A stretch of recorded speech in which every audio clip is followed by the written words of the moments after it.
Thank you. Thank you all. Thank you, Governor, for that very, very generous introduction. It is true, when you walk in that gym and you say the name Pompeo, there is a whisper. I had a brother, Mark, who was really good, a really good basketball player. And how about another round of applause for the Blue Eagles Honor Guard and Senior Airman Kayla Highsmith and her wonderful rendition of the national anthem. Thank you, too, to Pastor Lori for that moving prayer. And I want to thank Hugh Hewitt and the Nixon Foundation for your invitation to speak at this important American institution. It's great to be sung to by an Air Force person, introduced by a Marine, and they let the Army guy in front of the Navy guy's house. It's all good. It's an honor to be here in Yorba Linda, where Nixon's father built the house in which he was born and raised. To all the Nixon Center board and staff who made today possible. It's difficult in these times. Thanks for making this day possible for me and for my team. We are blessed to have some incredibly special people in the audience, including Chris, who I've gotten to know, Chris Nixon. I also want to thank Tricia Nixon and Julie Nixon Eisenhower for their support of this visit as well. I want to recognize several courageous Chinese dissidents who have joined us here today and made a long trip. And to all the other distinguished guests, To all the other distinguished guests, thank you for being here. For those of you who got under the tent, you must have paid extra. And those of you watching live, thank you for tuning in. And finally, as the governor mentioned, I was born here in Santa, not very far from here. I've got my sister and her husband in the audience today. Thank you all for coming out. I bet you never thought that I'd be standing up here. My remarks today are the fourth set of remarks in a series of China speeches that I asked National Security Advisor Robert O'Brien, FBI Director Chris Wray, and the Attorney General Barr to deliver alongside me. We had a very clear purpose. A real mission was to explain the different facets of America's relationship with China, the massive imbalances in that relationship that have built up over decades, and the Chinese Communist Party's designs for hegemony. Our goal was to make clear that the threats to Americans that President Trump's China policy aims to address are clear, and our strategy for securing those freedoms established. You know, Ambassador O'Brien spoke about ideology. FBI Director Wray talked about espionage. Attorney General Barr spoke about economics. And now my goal today is to put it all together for the American people and detail what the China threat means for our economy, for our liberty, and indeed for the future of free democracies around the world. Next year marks half a century since Dr. Kissinger's secret mission to China, and the 50th anniversary of President Nixon's trip isn't too far away in 2022. You know, the world was much different then. We imagined engagement with China would produce a future with bright promise of comedy and cooperation. But today we're all still wearing masks and watching the pandemic's body count rise because the C.C.P. failed in its promises to the world. We're reading every morning new headlines of repression in Hong Kong and in Xinjiang. We're seeing staggering statistics of Chinese trade abuses that cost American jobs and strike enormous blows to the economies all across America, including here in Southern California. And we're watching a Chinese military that grows stronger and stronger and indeed more menacing. I'll echo the questions ringing in the hearts and minds of Americans from here in California to my home state of Kansas and beyond. What do the American people have to show now, 50 years on, from engagement with China? Did the theories of our leaders that proposed Chinese evolution towards freedom and democracy prove to be true? Is this China's definition of a win-win situation? And indeed, centrally, from Secretary of State's perspective, is America safer? Do we have a greater likelihood of peace for ourselves and peace for the generations which will follow us?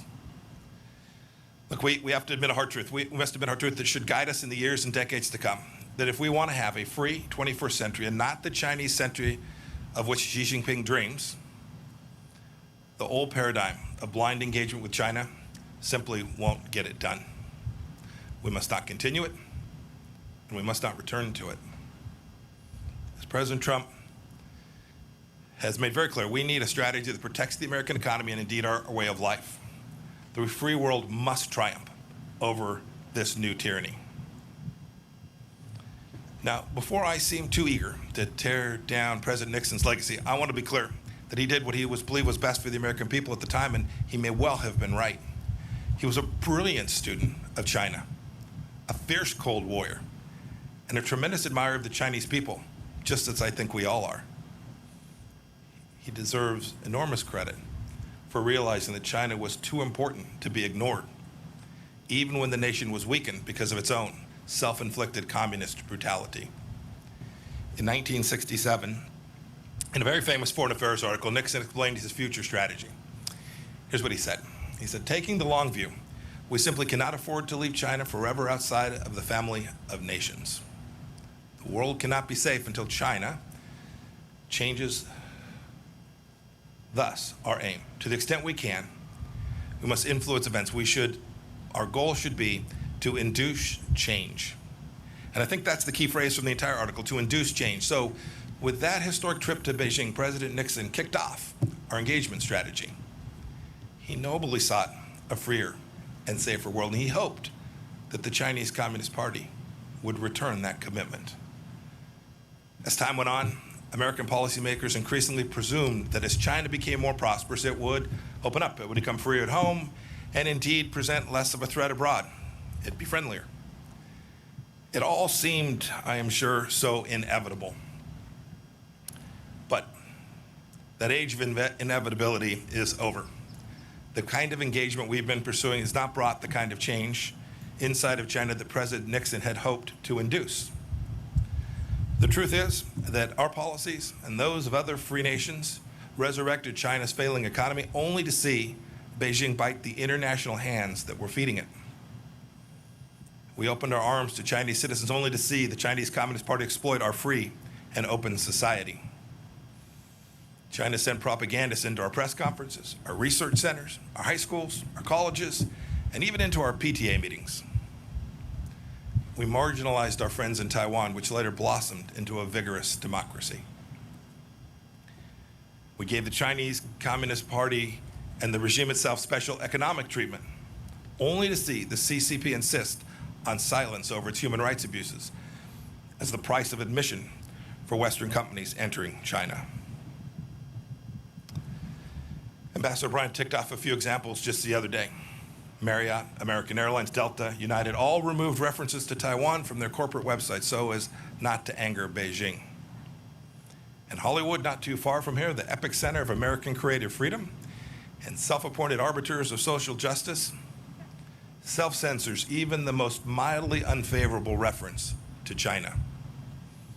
This corporate acquiescence to the C.C.P. happens all over the world too. And how has this corporate fealty worked? Is its flattery rewarded? I'll give you a quote from the speech that General Barr gave, Attorney General Barr. In a speech last week, he said that the ultimate ambition of China's rulers isn't to trade with the United States, it is to raid the United States. China ripped off our prized intellectual property and trade secrets, causing millions of jobs all across America. It sucked supply chains away from America and then added a widget made of slave labor. It made the world's key waterways less safe for international commerce. President Nixon once said he feared he had created a Frankenstein by opening the world to the C.C.P. And here we are.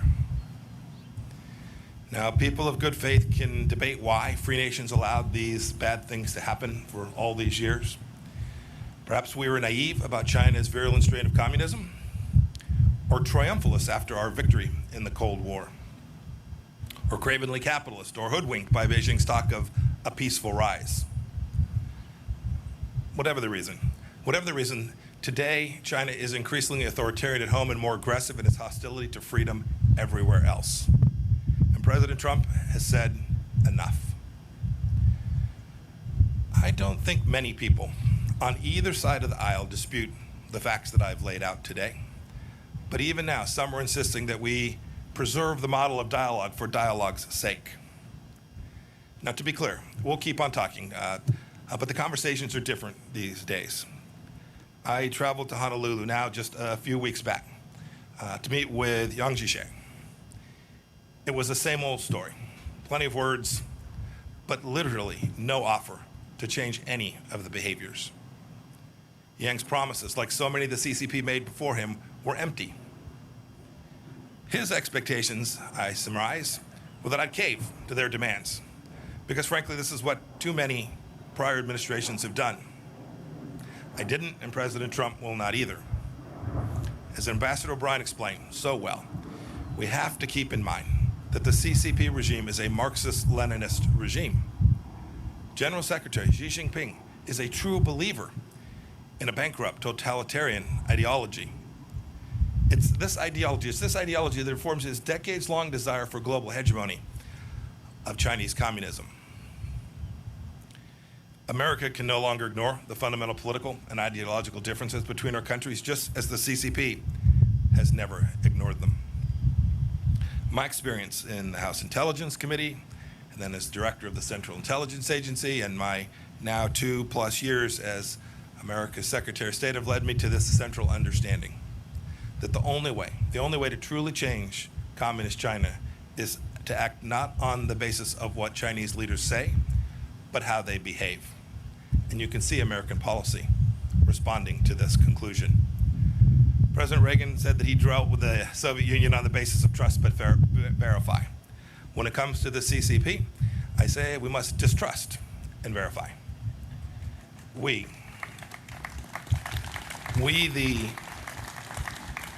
the freedom-loving nations of the world must induce China to change, just as President Nixon wanted. We must induce China to change in more creative and assertive ways because Beijing's actions threaten our people and our prosperity. We must start by changing how our people and our partners perceive the Chinese Communist Party. We have to tell the truth. We can't treat this incarnation of China as a normal country just like any other. We know that trading with China is not like trading with a normal law-abiding nation. Beijing threatens international agreements treats international agreements as suggestions, as conduits for global dominance.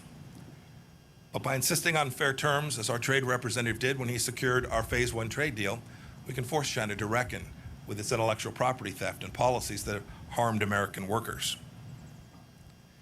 We know, too, that doing business with a C.C.P.-backed company is not the same as doing business with, say, a Canadian company.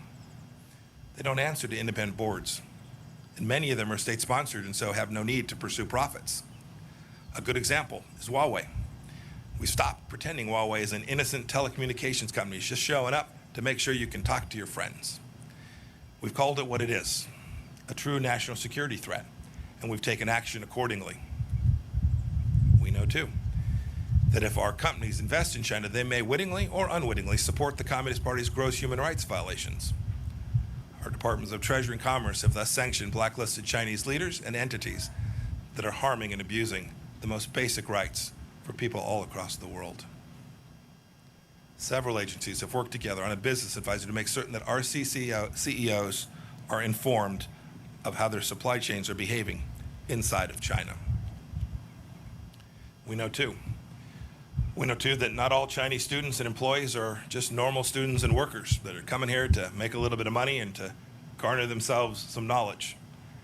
Too many of them come here to steal our intellectual property and to take this back to their country. The Department of Justice and other agencies have vigorously pursued punishment for these crimes. We know that the People's Liberation Army is not a normal army too. Its purpose is to uphold the absolute rule of the Chinese Communist Party elites and expand a Chinese empire, not to protect the Chinese people. And so our Department of Defense has ramped up its efforts, freedom of navigation operations out throughout the East and South China Seas and in the Taiwan Strait as well. And we've created a space force to help deter China from aggression on that final frontier. And so too, frankly, we've built out a new set of policies at the State Department dealing with China, pushing President Trump's goals for fairness and reciprocity to rewrite the imbalances that have grown over decades.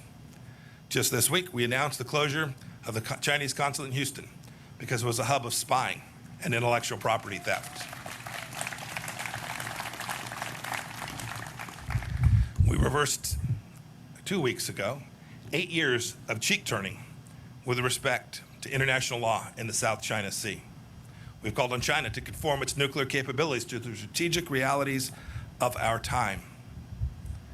And the State Department at every level, all across the world, has engaged with our Chinese counterparts simply to demand fairness and reciprocity. But our approach can't just be about getting tough. That's unlikely to achieve the outcome that we desire. We must also engage and empower the Chinese people, a dynamic, freedom-loving people who are completely distinct from the Chinese Communist Party. That begins with in-person diplomacy. I've met Chinese men and women of great talent and diligence wherever I go. I've met with Uyghurs and ethnic Kazakhs who have escaped Xinjiang's concentration camps. I've talked with Hong Kong's democracy leaders, from Cardinal Zen to Jimmy Lai. 2 days ago in London, I met with Hong Kong freedom fighter Nathan Law. And last month, in my office, I heard the stories of Tiananmen Square survivors. One of them's here today. Wang Dan was a key student who has never stopped fighting for freedom for the Chinese people. Mr. Wang, will you please stand so that we may recognize you?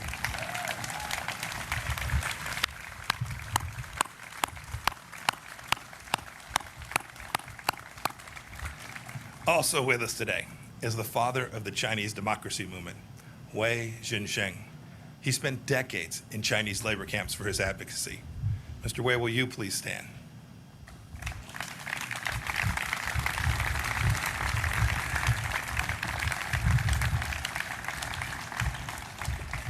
You know, I grew up and served my time in the Army during the Cold War, and if there's one thing I learned, communists almost always lie. The biggest lie that they tell is to think that they speak for 1.4 billion people who are surveilled, oppressed, and scared to speak out. Quite the contrary, the C.C.P. fears the Chinese people's honest opinions more than any foe. And save for losing their own grip on power, they have no reason to.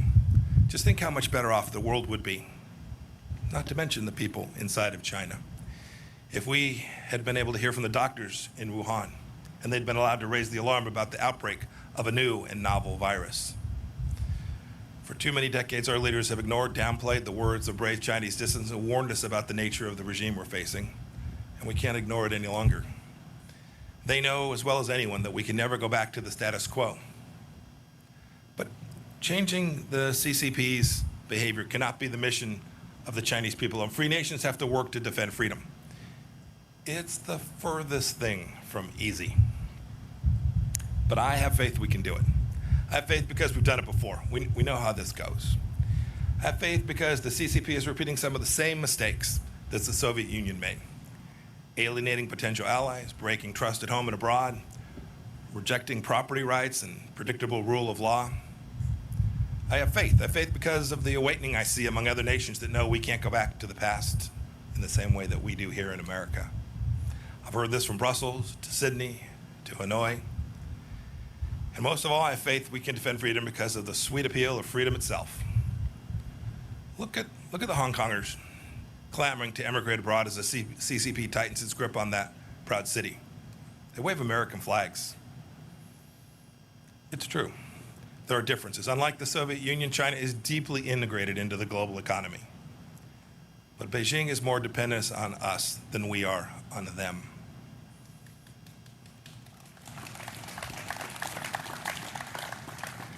Look, I reject the notion that we're living in an age of inevitability, that some trap is preordained, that CCP supremacy is the future.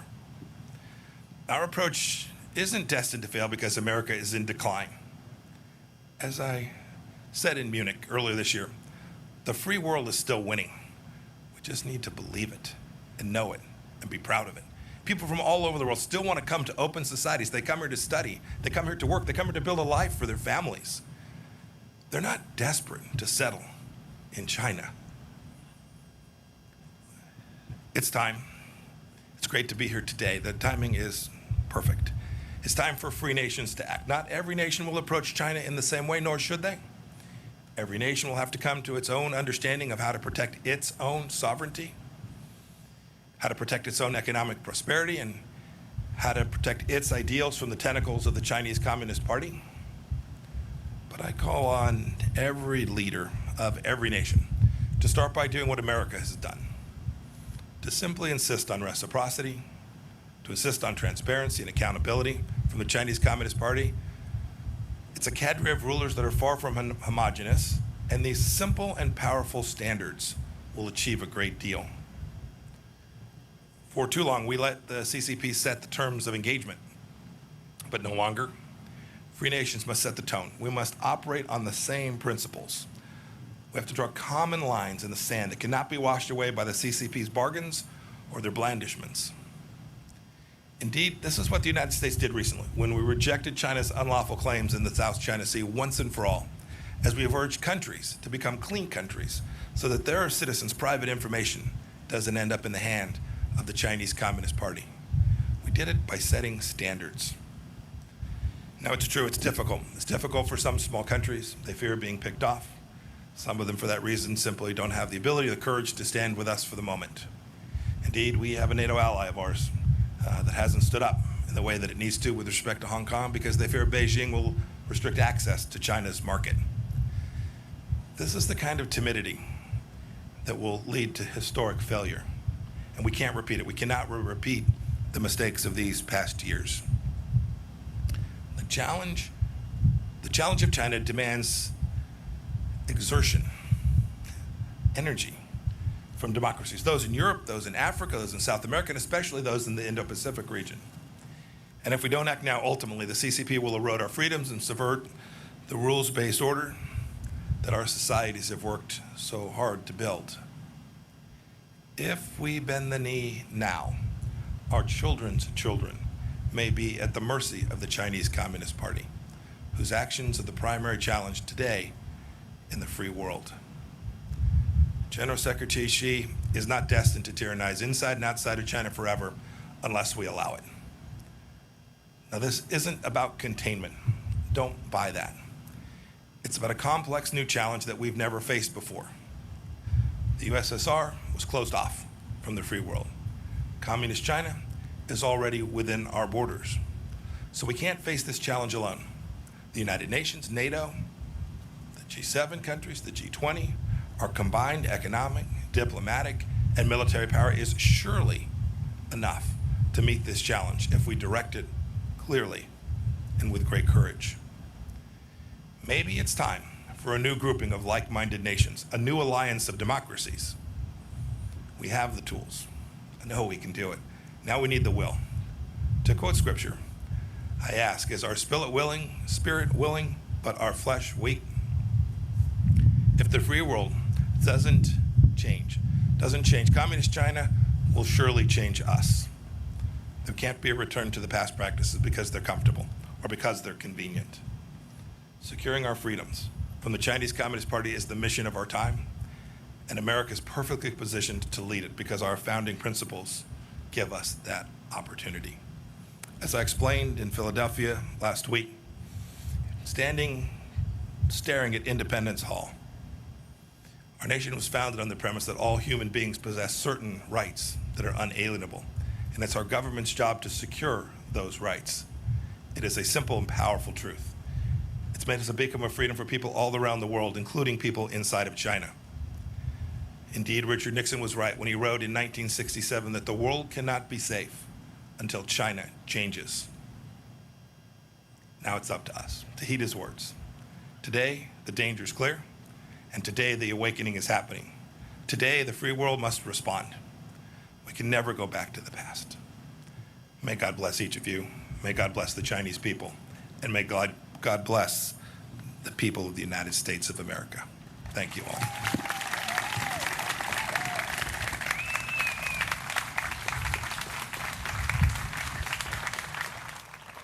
Thank you, Mr. Secretary. Please be seated. I'm Hugh Hewitt, the president of the library, and Secretary Pompeo graciously invited some questions as I was listening. Thank you for joining us, Mr. Secretary, at the Nixon Library. My first question has to do with the context of the president's visit in 1972. You mentioned the Soviet Union was isolated, but it was dangerous. He went to the People's Republic of China in 1972. to try and ally and combine interest with them against the Soviet Union. It was successful. Does Russia present an opportunity now to the United States to coax them into the battle to be relentlessly candid about the Chinese Communist Party? So I do think there's that opportunity. That opportunity is born of the relationship, the natural relationship between Russia and China. And we can do something as well. There are places where we need to work with Russia. Today, or tomorrow, I guess it is, our teams will be on the ground with the Russians working on a strategic dialogue to hopefully create the next generation of arms control agreements like Reagan did. It's in our interest, it's in Russia's interest. We've asked the Chinese to participate. They've declined to date. We hope they'll change their mind. It's these kind of things, these proliferation issues, these big strategic challenges that if we work alongside Russia, I'm convinced we can make the world safer. And so I think there is a place for us to work with the Russians to achieve a more likely outcome of peace, not only for the United States, but for the world. President Nixon also put quite a lot of story in personal relationships over many years with individuals. That can lead wrong. President Bush famously misjudged Vladimir Putin and said so afterwards. You have met President Xi often. Is the General Secretary of the Chinese Communist Party someone with whom we can deal on a transparent and reliable basis, in your opinion, based on your personal diplomacy with him? So the meetings that I've had and the meeting that the president we've had, they've been good, frank conversations. He is the most powerful leader of China since Mao. He has also, in many ways, deinstitutionalized the Chinese Communist Party, thus giving him even more capacity and more power. But I think the way to think about it is how I spoke about this today. It's about actions. And so how one evaluates one's counterparts sitting across the table from them is important to think about how you can find common understandings and make progress. But in the end, it's not about what someone says or the agreement that they sign, but are they prepared to lead, to do the things that they committed to? Are they prepared to fulfill their promises? And we've watched this China walk away for their promises to the world on Hong Kong. We walked their General Secretary Xi promised President Obama in the Rose Garden in 2015 that he wouldn't militarize the South China Sea. Google the South China Sea and arms. You'll see another promise broken. So in the end, from my perspective, it's much more important to watch how leaders behave and how they lead than what it is you think when you have a chance to talk to them on the phone or meet them in person. Mr. Secretary, you said this is not containment. I heard that very clearly. I have read the 3 previous speeches by Ambassador O'Brien, Director Wray, Attorney General Barr, and now listen to you very closely. It isn't containment, but it is a fairly comprehensive, multidimensional, relentlessly objective candor. Is that dangerous in a world that's not used to speaking clearly about delicate subjects? You know, my experience, and I think President Trump's experience too in his life as a businessman, is the best policy is always true candor. Identifying the places that you have a red line, identifying places that you have a real interest, making clear if there's places where you don't and there's things that you can work on alongside each other. I think the real danger comes from misunderstandings and miscommunication and the failure to be honest about the things that matter to you, because others will move into that space and then conflict arises. I think the world is a heck of a lot safer when you have leaders who are prepared to be honest about the things that matter and prepared to talk about the things their nation is prepared to do to secure those interests. And you can reduce risk by these conversations so long as you're honest about it. So I don't think it's dangerous. I think it's just the opposite of that. You also said, and I'm sure the speech will be known as the distrust but verify speech. When you distrust but verify, that still premises verification is possible. It is still possible to do agreements and to verify them, correct? It is. Yeah, you can still do it. Each nation's got to be prepared for a certain amount of intrusiveness connected to that. And it is not in the nature of communist regimes to allow transparency inside of their country. And so it's been done before. We had arms controls agreements with the Soviet Union that we got verification that was sufficient to ensure that we protected American interests. I believe we can do it again. I hope that we can do this on these. The Chinese Communist Party has several hundred nuclear warheads. This is a serious global power, And to the extent we can find common ground, a common set of understandings to reduce risk that there's ever a really bad day for the world, we ought to do it, and it's going to require agreement and verification. Ambassador Richard Haass, who is now chairman of the Council on Foreign Relations, said very recently, it may have been yesterday, it might have been this morning, I saw it this morning preparing, quote, Secretary Pompeo doesn't speak of China, but of the Chinese Communist Party if there is a China, as if there were a China apart from the party. This is meant to antagonize and make diplomacy impossible, quite a stance for America's chief diplomat to take unless his goal is to ensure diplomacy fails. Is that your goal? Goodness. Where to begin? Here's where I'll begin. It's a bit patronizing to the people of China to make such an assertion that they are not free-thinking beings, that they're not rational people who were given, they too were made in the image of God, right? They have all the capacity that anybody in the world does. So to somehow think that we ought to ignore the voices of the people of China seems to me the wrong approach. It is true. The Chinese Communist Party is a one-party rule state. And so we will deal with the Chinese Communist Party as the head of state for China. And we need to engage in dialogue. But it seems to me we would dishonor ourselves and the people of China if we ignored them. Now, Ambassador O'Brien, whose speech you referenced, put heavy emphasis on the ideology of Marxist-Leninism. It was almost quaint to hear that conversation again. It's gone from our vocabulary. Does the American people, and especially the American media, need to reacquaint itself with what Marxist-Leninists believe because the C.C.P. genuinely does believe it? You know, I always get in trouble, Hugh, when I comment on the media. So I'll say this much. For those of us who have lived and seen and observed, there are other Marxist-Leninist nations today as well, and have seen, they believe, they have an understanding, a central understanding of how people interact and how societies ought to interact. And it is certainly the case today that the leadership in China believes that. We should acknowledge that, and we should make sure that we don't for a moment think that they don't believe it. That's what Ambassador O'Brien's speech was about. It was the fact, it was acknowledging that they believe it and recognizing that we have to respond in a way that reflects our understanding of the way they view the world. Let's not talk about the American media. I want to talk about the Chinese media for a moment. They are aggressive, to say the least. And right now they are aggressively defending, for example, TikTok. A small question within a large question. Is TikTok capable of being weaponized? Is that an example of what's going on? And generally, Chinese media has become far more aggressive than I've seen in 30 years since I was at the library the first time of watching it. Is that something you've noticed as well? Yes, they're very aggressive. Two pieces to this. One you hit upon. One is I'll describe as their technology media. Without singling out any particular business, our view of these companies is we're neither for or against the company.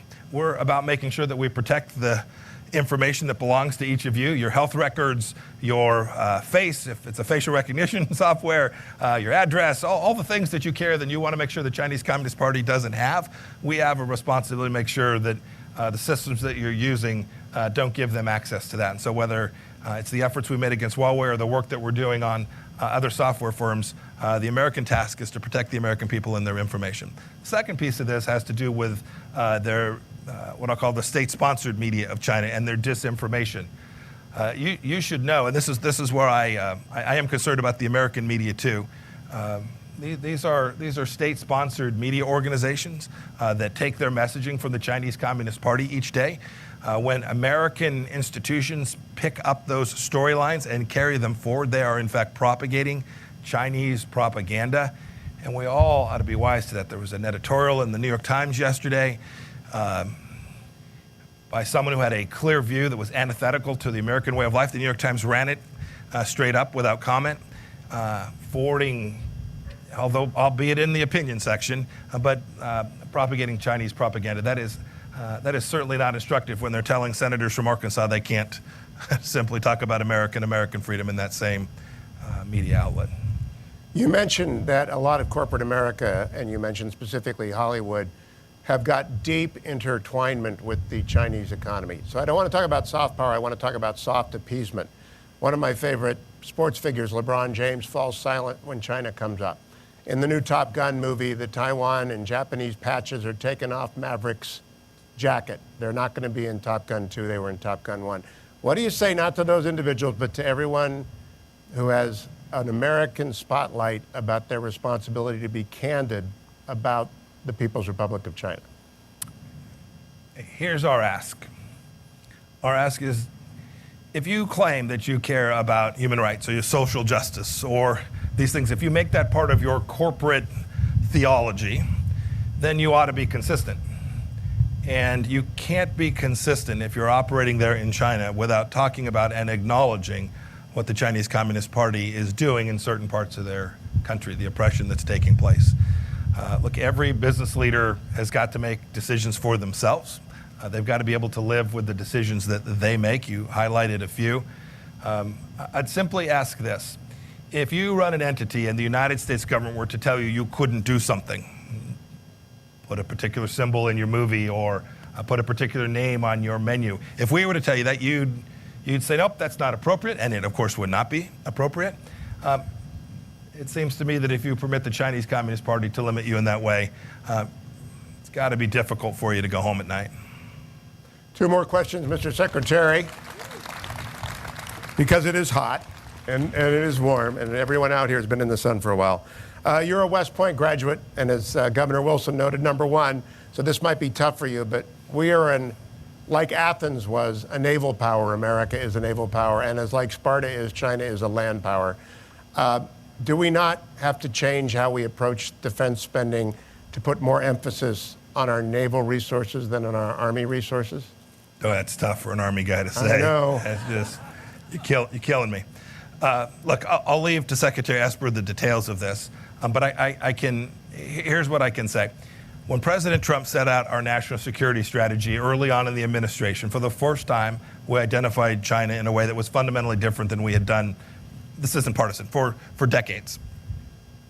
That was important because that was a signal to all of us, whether it's the State Department or the Defense Department, that we need to reorient our assets. And so, yes, you've seen the Department of Defense to begin to do that. These are big things to turn. These budgets are multi-year. It takes a while. But if you look at how Secretary Esper and President Trump are positioning our military capabilities, not just the tactical, operational, and strategic capabilities, but our cyber capabilities, our space capabilities. If you look at how we're thinking about this and spending resources in year 2, 3, 4, and 5, I think you'll see that our focus has shifted pretty dramatically. It's not to say that our efforts to protect America from terrorism are behind us. We still have work to do there. But I think this great power challenge that presents itself is something that we have recognized, and we begin to make sure that we allocate your money, our taxpayer resources that we have, to the appropriate ends to achieve American security. My last question has to do with the former Secretary of State who was also an Army man, George Marshall. He gave a speech in 1947 at your alma mater, Harvard, in which he called on all the nations of the world to recognize that the world was in crisis and to choose a side. And he assured them in that famous address that if you chose the American side in asserting Europe, you could count on America. So as you make the appeal you did today, not just to Europe, where it's relatively easy to be outspoken, though Norway has found it not to be outspoken, but to Taiwan and Japan and Vietnam and all of the Australia, all of the nations of that region, can they rely on America in the way that people opposing the Soviet Union could rely on George Marshall's assurance in 1947? Undoubtedly. Undoubtedly, Hugh. The only thing I'll say is this language of pick a side does make sense to me, but I think about picking a side differently than picking America or picking China. I think the sides, the division, the shirts and skins, if you will, is between freedom and tyranny. I think that's the decision that we're asking each of these nations to make. And here's the good news of this. The good news is it does take American leadership often in these cases. To your point, they need to know that America will be there for them. I've seen the tide turn. In just these 3.5 years of our administration, I've watched other nations have less timidity, become more prepared to stand up for their freedoms and for the freedoms of their people. We don't ask them to do this for America. We ask them to do it for their country and for their nation, the freedom and the independence, and to protect the rights of their people. And when we do that and we tell them that America will be there, I'm very confident in the end this is a world that, with the hard work applied, will become one that is governed by a rules-based order, and the freedom of the American people will be secured.